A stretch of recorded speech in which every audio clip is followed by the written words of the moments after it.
Praise the Lord, सबको जय मसीह की। और परमेश्वर आप सबको आशीष करे आज के वचन में। तो आइए आज के वचन में शुरुआत करते हैं। दोस्तों, आज हम कैन की भेंट के विषय में बात करेंगे और जानेंगे कि कैन की भेंट क्यों ग्रहण नहीं की गई, और ये भी जानेंगे कि परमेश्वर किस प्रकार की भेंट को पसंद करता है। तो आइए शुरू करते हैं और देखते हैं। में उत्पत्ति में, जो कि 4 अध्याय 1 से 9 में पाया जाता है, उत्पत्ति की पुस्तक में कैन और हाबिल के विषय में। कैन और हाबिल की जो ये कहानी है हम सब जानते हैं और बच्चे बच्चे जानते हैं, लेकिन कैन का जो भेंट ग्रहण क्यों नहीं किया गया? क्योंकि कैन और हाबिल दो सगे भाई हैं, हम सब जानते हैं, और आदम की पहली संतान है वो दोनों। परमेश्वर के जो है समीप दोनों जो है भेंट को लेकर आते हैं। वो खेती बाड़ी का काम करता था, वो किसान था।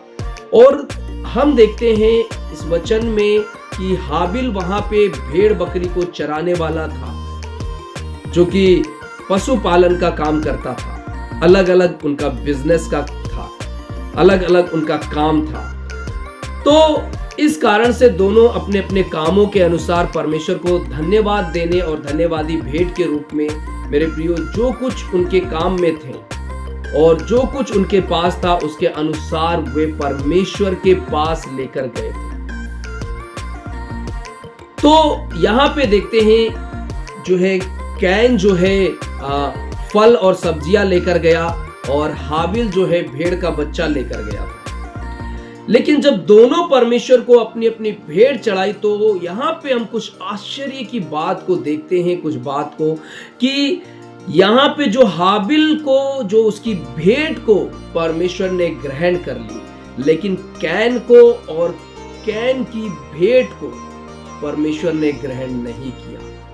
कारण क्या है यहाँ पे? हालेलुया, आपको पता होगा। और इस कारण से जो है कैन जो है बड़ा क्रोधित हो गया, बहुत ही क्रोध में आ गया और उसने अपने भाई की हत्या कर दी।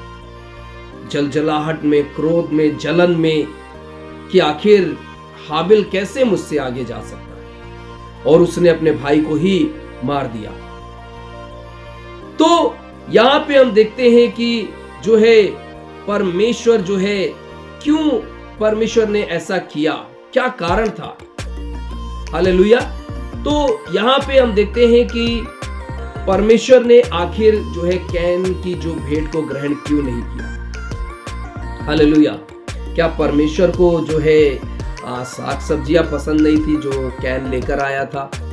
क्या परमेश्वर को जो है उसका जो है फल जो है वो पसंद नहीं था? क्या परमेश्वर जो है केवल जो है मांसाहारी परमेश्वर है, जो केवल परमेश्वर ने हाबिल के जो है जो भेड़ को ही ग्रहण किया?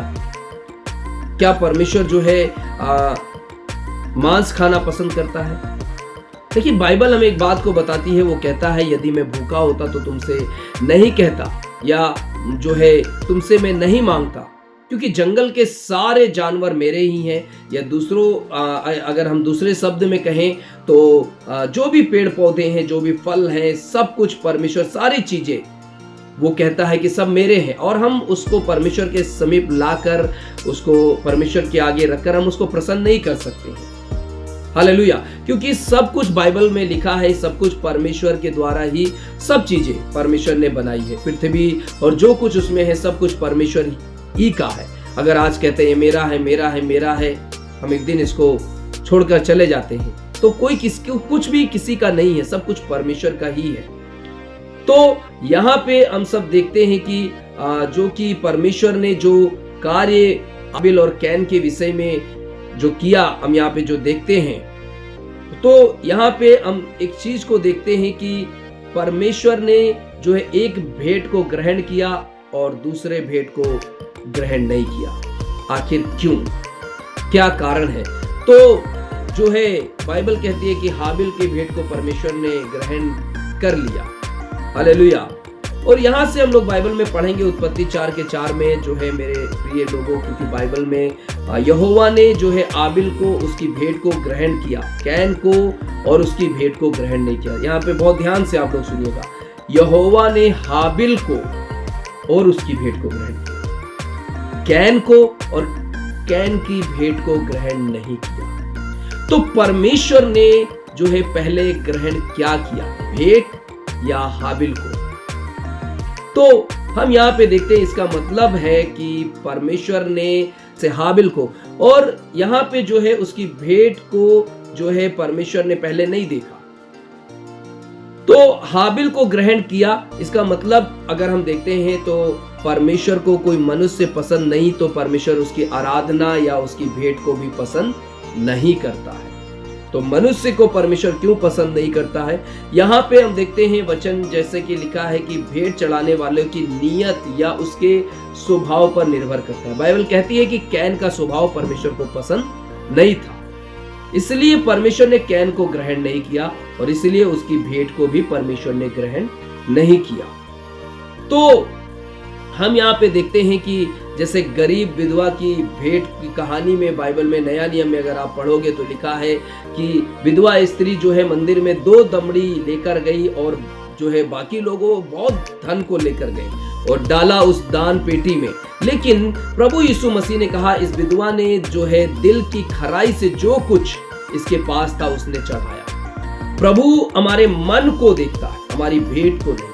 मरकुस जो है 12 के 41 से 43 में लिखा है प्रभु हमारे मन को देखता है मेरे प्रियो, हमारी भेंट को नहीं। जो यहाँ पे वचन में लिखा है मत्ती 5 के 23 से 24 में, एक बार प्रभु ने जब कहा इसलिए यदि तू अपनी भेंट वेदी पर लाए और वहां तू स्मरण करे कि मेरे भाई के मन में मेरी ओर से कुछ विरोध है, तो अपनी भेंट वहीं वेदी के सामने छोड़ दे और जाकर पहले अपने भाई से मेल मिलाप कर ले। हालेलुया। तब आकर अपनी भेंट को क्या कर चढ़ा। अगर हमारे मन में किसी भी प्रकार का कुछ भी बात है, कुछ भी हमारे मन में कुछ परमेश्वर के खिलाफ कुछ कार्य हैं जो प्रभु को पसंद नहीं है मेरे प्रियो, तो यहाँ पे सवाल उठता है कि हमारी भेंट को क्या हमें परमेश्वर ग्रहण करता है? परमेश्वर ने जो है यहाँ पे हम लोग देखते हैं जब परमेश्वर के ने बाद में कैन से पूछा था यदि तू भला करे तो क्या तेरी भेंट भी ग्रहण नहीं की जाएगी? उत्पत्ति 4 के 7 में लिखा है यदि तू भला करे तो क्या तेरी भेंट ग्रहण नहीं की जाएगी। तो इसका मतलब जो है उसका जीवन जो है भला जीवन नहीं था कैन का, इसीलिए परमेश्वर ने कैन को ग्रहण नहीं किया और उसकी भेंट को भी ग्रहण नहीं किया मेरे प्रियो। और आबिल एक भला इंसान था, नम्र दिल था, इसीलिए परमेश्वर ने उसके भेंट को ग्रहण किया, हाबिल को ग्रहण किया, उसकी भेंट को ग्रहण किया। तो मेरे प्रियो हम लोग इस कहानी के द्वारा हम लोग ये सीखते हैं कि हम जब भी परमेश्वर के पास जाएं और उसे अपनी आराधना, स्तुति या भेंट चढ़ाएं, स्मरण रखें परमेश्वर हमारी भेंट या आराधना का भूखा नहीं, लेकिन वह हमारे स्वभाव को चाहता है, हमें चाहता है, हमारे दिल को चाहता है, हमारे चरित्र को पवित्र बनाना चाहता है। वो हमारे दिल को देखता है और हमें आशीषित करता है। तो आपको अगर ये संदेश अच्छा लगा, आपने कुछ इससे सीखा, तो अपने मित्रों को भी और अपने लोगों को भी आप जरूर शेयर करें, ताकि वो भी जब परमेश्वर के पास जाए भेंट को लेकर, तो वो भी अपने जीवन में जो है एक उत्तम भेंट को परमेश्वर के समीप लेकर जाने पाए। स्तुति, आराधना, पवित्रता के साथ जब हम जाएंगे, प्रभु हमारे भेंटों को ग्रहण करता है। आमीन। हमें ग्रहण करता है और हमारी चीजों को ग्रहण करता है। तो प्रभु कहता है कि मुझे तुम्हारा दिल चाहिए, परमेश्वर कहता है मुझे तुम चाहिए। हालेलुया। तो मेरे प्रिय परमेश्वर के लोगों, प्रभु आपको आशीष करे और इस वचन को ज्यादा से ज्यादा शेयर करें, और अगर नए हैं तो सब्सक्राइब करें, लाइक करें, और आपने कुछ सीखा है तो कमेंट करके जरूर बताएं, ताकि हमें भी और अच्छा लगेगा कि आप जो है वचन को सुनकर कुछ सीख रहे हैं, और हम और ज्यादा आप लोगों को सिखाने की कोशिश करेंगे वचन के द्वारा और प्रार्थना के द्वारा। तो आइए मैं आपके लिए दुआ करता हूं कि आप सीखें और प्रभु में आगे बढ़ें। परमेश्वर पिता, मैं धन्यवाद करता हूं आज के इस वचन के लिए। जब तेरे बेटे और बेटी सुनते हैं, इसको सुनने के बाद उनके जीवन में बड़ी आशीष को परमेश्वर दे दीजिए और उनका जीवन आशीष में होने पाए। स्वर्ग के परमेश्वर, जिंदा परमेश्वर पिता, तेरे लोगों को बरकत दे, आशीष करें, और प्रभु इनको और इनके परमेश्वर जीवन को आप ग्रहण करें प्रभु, ये आपके ग्रहण योग्य बनने पाए प्रभु अपने जीवन के द्वारा। आशीष कीजिए, आपके चरणों में ले आते हैं और अद्भुत रीति से इनका जीवन आगे बढ़ने पाए। फिर पिता परमेश्वर, मैं प्रार्थना करता हूँ, आप सच्चे और जीवित परमेश्वर हैं, आपके बेटे और बेटियों को आशीष करें, आपका नाम ऊंचा होने पाए। धन्यवाद करते हैं, प्रार्थना को सुना और आशीष किया, और प्रभु उन्हें परमेश्वर अपने द्वारा प्रभु उनको आगे बढ़ा रहे हैं। यीशु के नाम से मांगते हैं, आमीन और आमीन आमीन। प्रभु आप सबको बहुत आशीष करें और ज़रूर से ज़रूर आप लोग प्रभु के कार्य में आगे बढ़ते रहिए और इस वचन को शेयर करना ना भूलें। लाइक जरूर करिएगा, भूलिएगा नहीं। प्रभु आपको आशीष करें। जय मसीह की। God bless you. फिर मिलते हैं, तब तक के लिए आप सुरक्षित रहिए, दूसरों को भी सुरक्षित रखिए। जय मसीह की।